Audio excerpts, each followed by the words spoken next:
The following footage was taken at the Lucerne International Regatta between the Atlanta Olympics and the Sydney Olympics.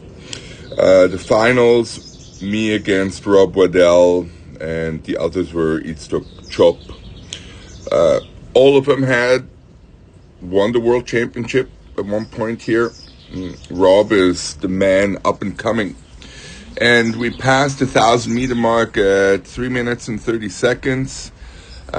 Slight headwind.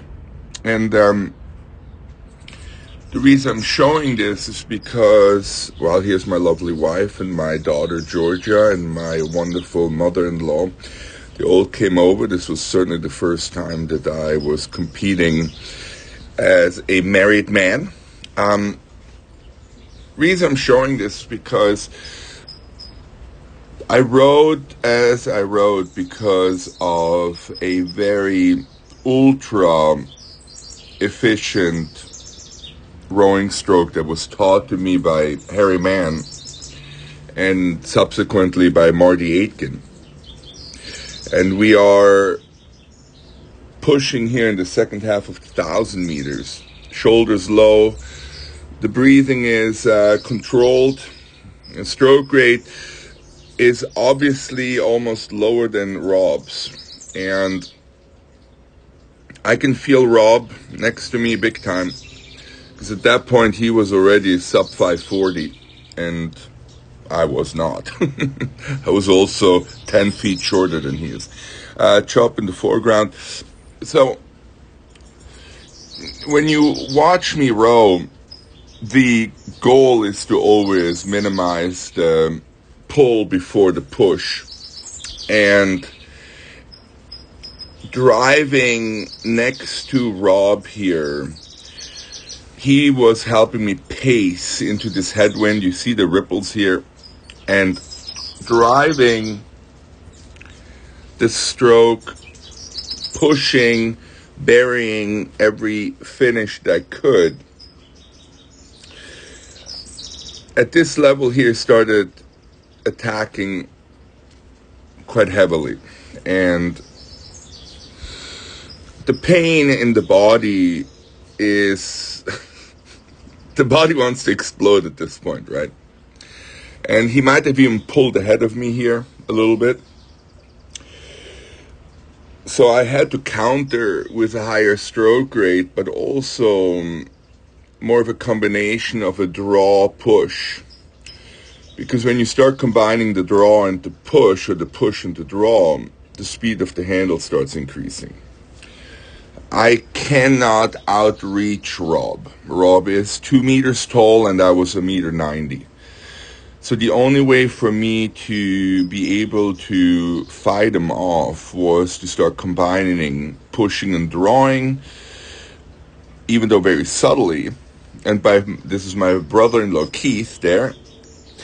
And that's the key, right? Slightly higher stroke rate, engaging the back a little bit earlier, not too early with the arms. And that increases the speed of the handle. So by a little bit, I ended up edging out Rob here. Interestingly enough, too, though, is that we went 2 seconds faster in the second 1,000 than the first 1,000. Beautiful weather.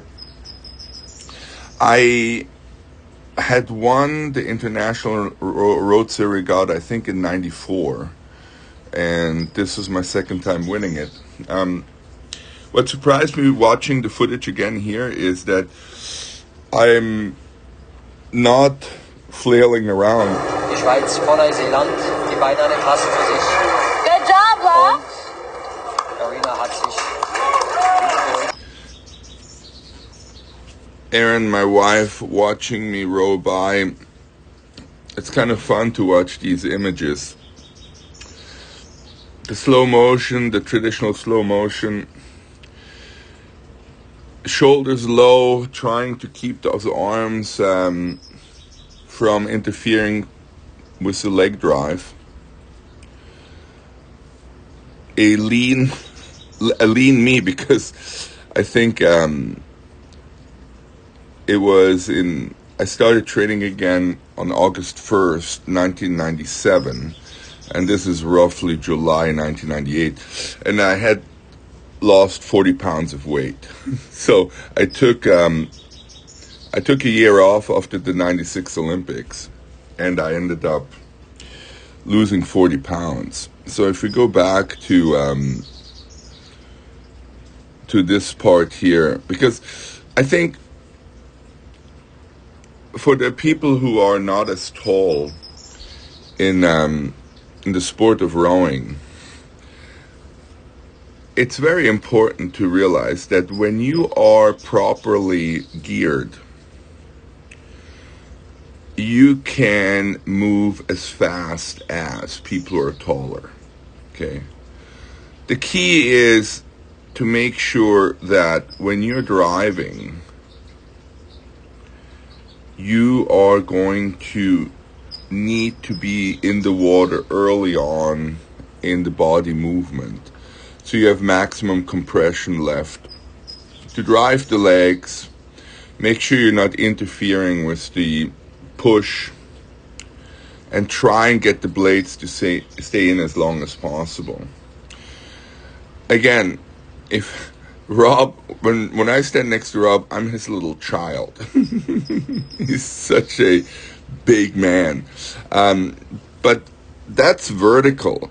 But when Rob brings his arms horizontal, that's when his true range of motion just destroys mine. I mean, he pretty much has double the height difference in arm span.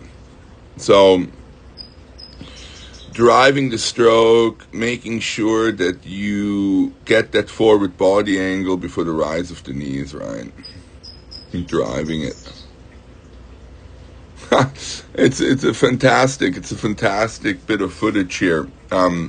Just to watch it through. Epic battle, because we still had a minute to go here, right? So sharing this for people who are not 6'8", 6'3", you drive it, try and make it happen. You know, life happens too, right? I'm really thankful that I ended up finding Erin as my wife, because I always joke about it, but I think I probably would have trained myself to death had I not found a different palette of color to look into life, and enjoying it. So here it is. Hope you guys enjoyed it.